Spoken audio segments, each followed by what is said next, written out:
Hello and welcome back to another installment of Poke Fodder where it is a monsoon in Southern California. I'm actually having to record this in my car between appointments. And I imagine that you can hear the rain just beating my car. So far, nobody anywhere near where I am has been affected by rain. It's just for California, it's a lot of rain. For probably most everywhere else, this is normal rainfall. And I do know, and I'm not trying to make light of the situation, I do know there are some other areas of Los Angeles that are dealing with major mudslides, and I'm not trying to make light of that situation at all. I'm talking about the specific area where I'm located. And enough with that. I'm sorry about the background noise, but here's what we're going to do. I was watching Rico because I was going through Rico withdrawals after his trip to Las Vegas, and saw him run this wildly annoying looking deck that he found from someone else. And you can check that video out. If I remember, and my brain doesn't function quite as well as it used to, but if I remember, there will be a link to Rico's video here. But nonetheless, he took this exact same deck and went up against an equally annoying branded deck. And I think Stay at Home Dad actually has been working with a branded deck and done a couple of branded deck videos. Go check out his videos as well. Again, if I can remember to do so, I will put a link to his video here. And you guys can check those out. But it almost looks like the poison deck is like the least of the concerns. And well, hello, welcome, March 2017, back on your screen.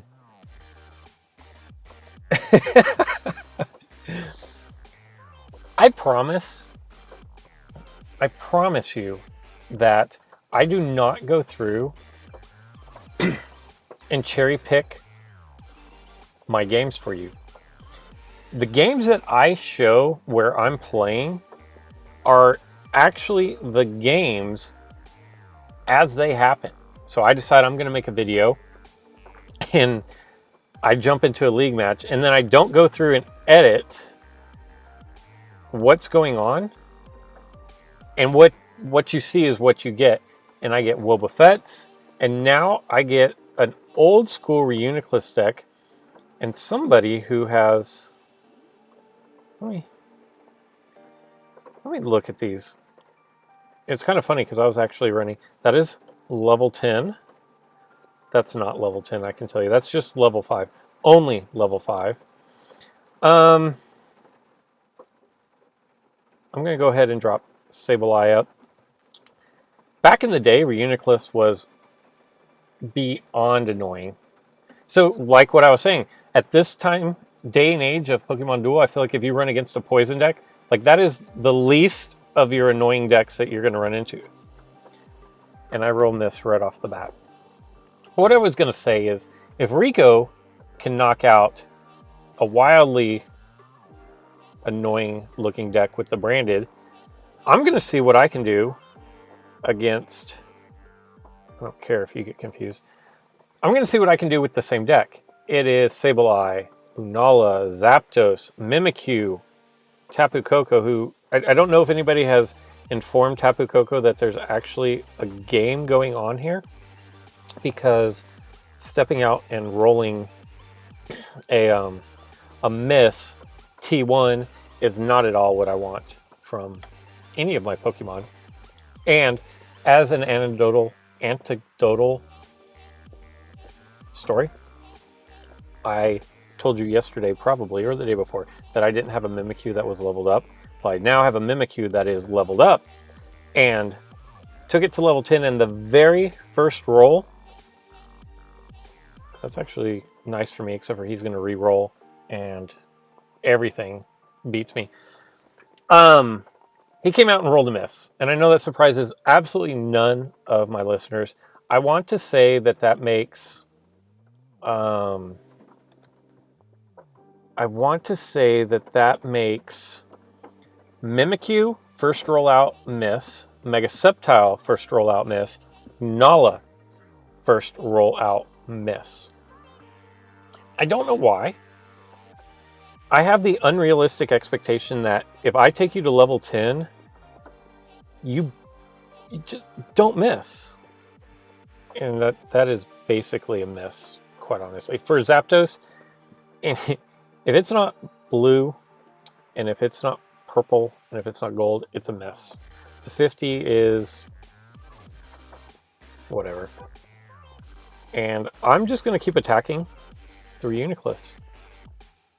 And I'm going to see how many times I can not roll a winning roll. I'm just going to keep going after him. Doesn't matter. This is like, I don't know. This is beyond ridiculous. It just is. So I'm going to take Lunala over here. I'll get back to this level 5 Reuniclus momentarily. Yeah, that's kind of what I thought. So now I'm going to take my Sceptile, and I'm going to attack into Reuniclus again, and I'm trying to hit Stealth Hit. My opponent has, I don't even care what his plates are. Let's be honest. I don't give two rips about what my opponent's plates. I have two double chance. I'm not going to use double chance. And here's my thought on plate usage. If I have a Pokemon that is so far above and beyond the favorite to win, I will never ever use a plate. And here's my thought. And here's an example. Tapu Koko into Mew. I will never ever, well, I can't say ever. Unless it is, I absolutely lose the game if I don't win the roll. If it's just like this game, there's nothing happening, I am not going to use a plate on that. Because that is an absolute waste. In my opinion, if I so wildly have the advantage over my opponent, it is a waste of a plate. And so now you may be saying, yeah, Fodder, but you've lost like 13 straight rolls because you didn't use double chance. I've been a favorite in every single one of those, in my opinion. And how many hurdle jumps? None. So here's what we're gonna do. I'm gonna press the envelope here. What did he have? Force remove, overdrive. Meh. I will sacrifice my Lunala to take out that Reuniclus. He doesn't want to do it. And here's what we're gonna do. We're gonna go right after his Reshiram. He can't fly away, so there's no fear there. He could overdrive, attack, I guess, 35. I still don't think he could. And now I'm in trouble. So what we're going to do is we are going to take one of our 2 max revives. We are going to throw Tapu Koko right here. I do believe my next roll is going to be, and I will double chance this one because I'm going to double chance Sableye into whatever. Do I want to double chance Sableye into, because then he can just overdrive and get out of it? Meh. Alright, here we go. Okay. What that's going to do is it's going to allow me to... He should move this Reuniclus off of... That one's level 10. Nope, he's going to attack. Eh.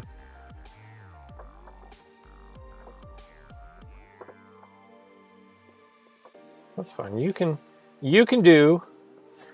you, bro. Because now we're going to remove this marker. We're going to paralyze both of them, which means that Hyper Beam goes away, I believe. I can't tell. And, What do we want to do here? I think we're just going to max revive. And Subtile is the least affected by being confused. I did finally get back over 3K, as you can see. My banner there is gold. I have subsequently fallen back below 3K.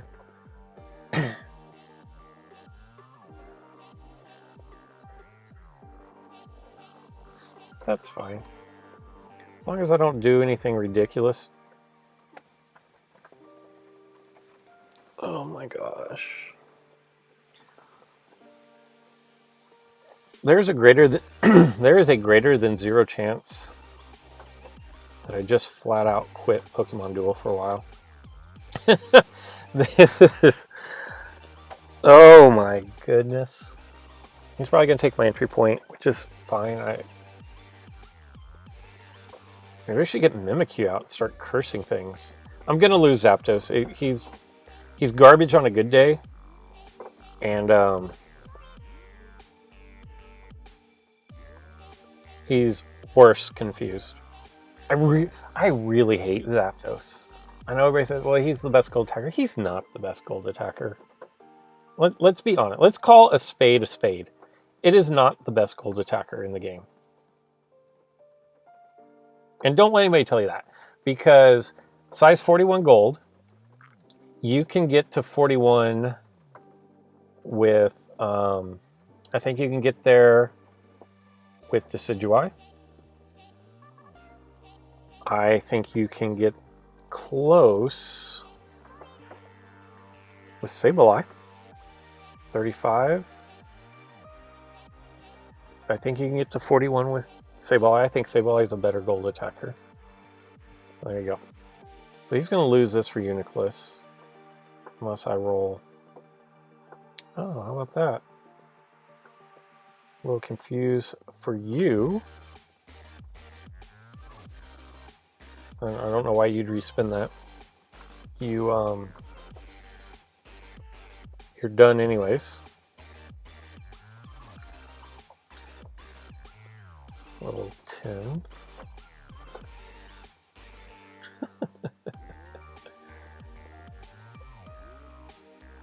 And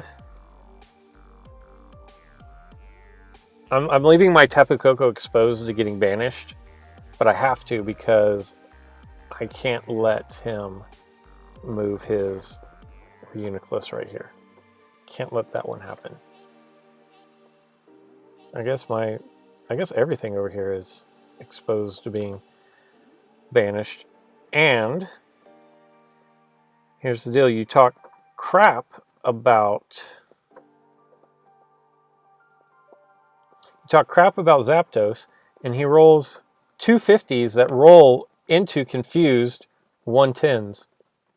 I guess that's kind of how you have to do it. Just talk crap about Zapdos. Now I'm set up to go for the surround. I will absolutely just drop my Koko right here. If Koko gets knocked out, no big deal. I will bring Lunala back out. He has no hurdle jump to get around my Sableye. I can stall for one turn. But melee wish, and it's GG. So, after struggling mightily at the beginning of this game, we rally and come back. And I'm trying to think. I had the 2 good rolls with Zapdos that were really bad rolls, but because I was confused, they spun around into being a good roll. And Mimikyu knocked out over Uniclus. But Sceptile did absolutely nothing for me there. And there we go. We're going to break up over 3,000 again. We're going to do a road to 4K. Totally joking. We're going to jump into one more, though. Hopefully, we'll get some better rolls. You can lose a game in Pokemon Duel and play really well. That is entirely possible. You can win a game and play awful. And I think that was more a product of, I guess I didn't even play bad. I mean, the rolls just weren't with me at the beginning. So level 10, level 10, level 10, level 10, level 5, level 7. So my opponent AJ here has invested a lot of resources into a handful of Pokemon. And because he has Virizion, does he have Switch, Invisibility Cape, Counterattack? This guy's got all kinds of tricks. I'm just going to drop the Zapdos in front of Greninja. Because he has tricks up his sleeve here, I'm going to probably just going to drop Lunala onto my goal. That's a pretty good matchup. It keeps Sceptile away from Terrakion, which I'm cool with. I will go ahead and drop Lunala there since I wanted Lunala to be my goalie anyway. That'll keep him from hopping over. I've got...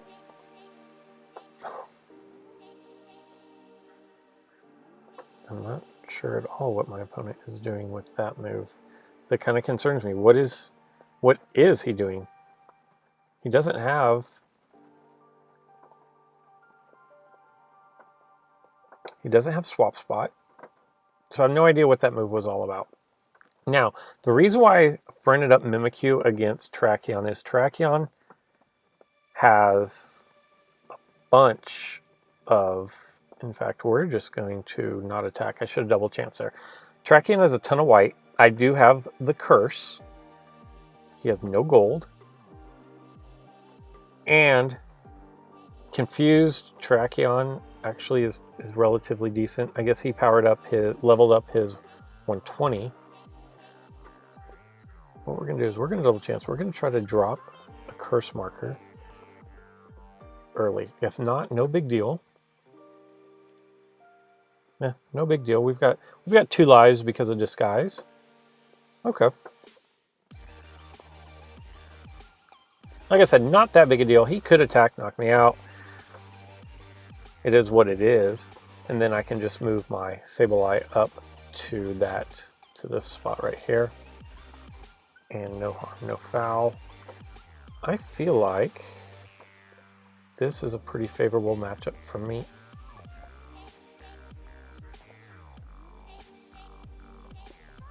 Wow.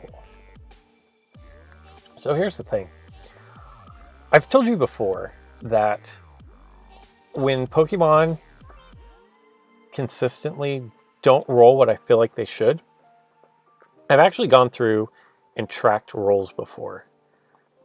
And what I have found out is over a small sample size, like maybe 200 rolls, the roll distribution is pretty much what you would expect that it should be.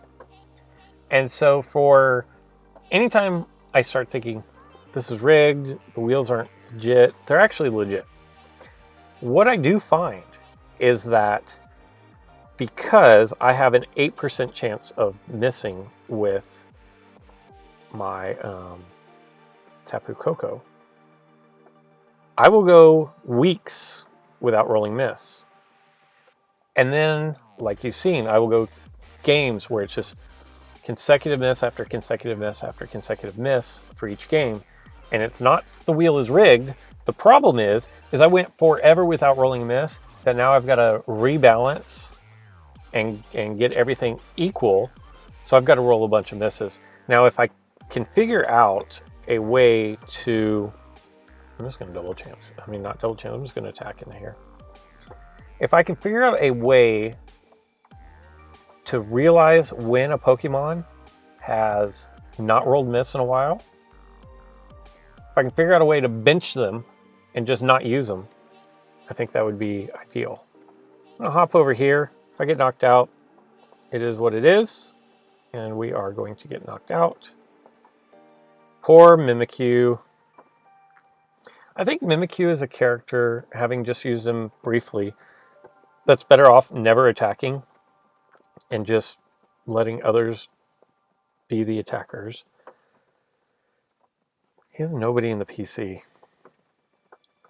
Thank you. He has one in the PC. Level 5. As you saw, I ran Rayquaza in yesterday's video.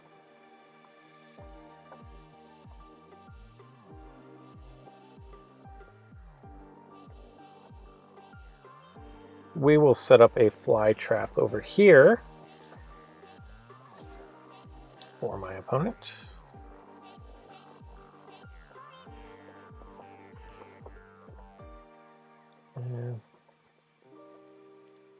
And I don't want Virizion hanging around. Miss. Okay. So now whatever his name is, Zapdos, is going to get surrounded.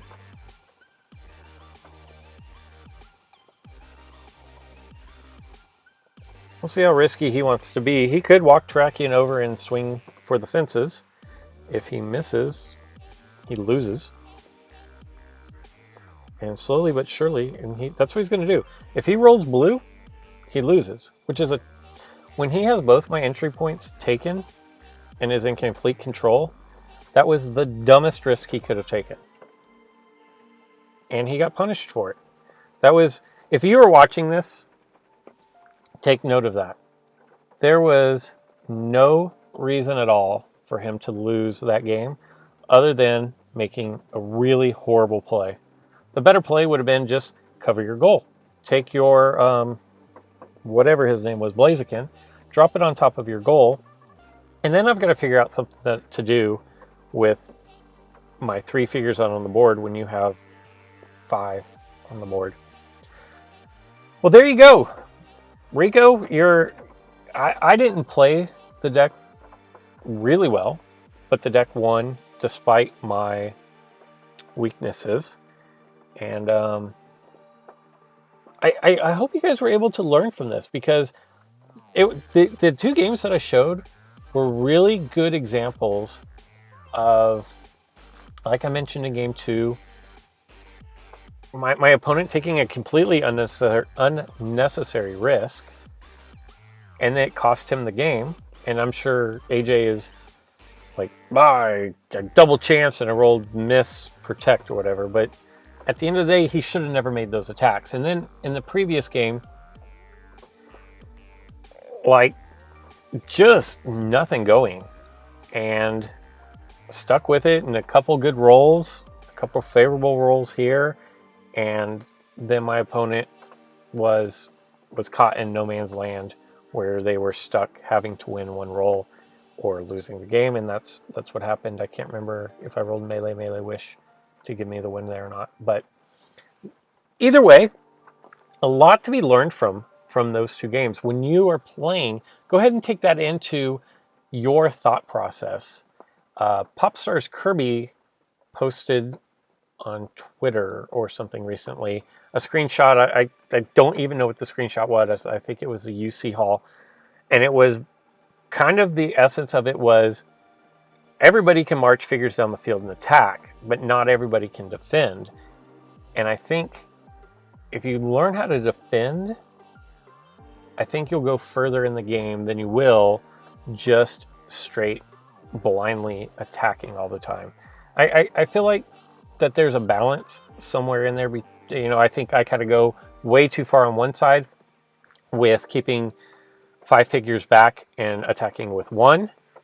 But then I also think that the other side of that coin is rushing 5 and leaving 1 back, and then losing 1 roll basically there, and it costing you the game.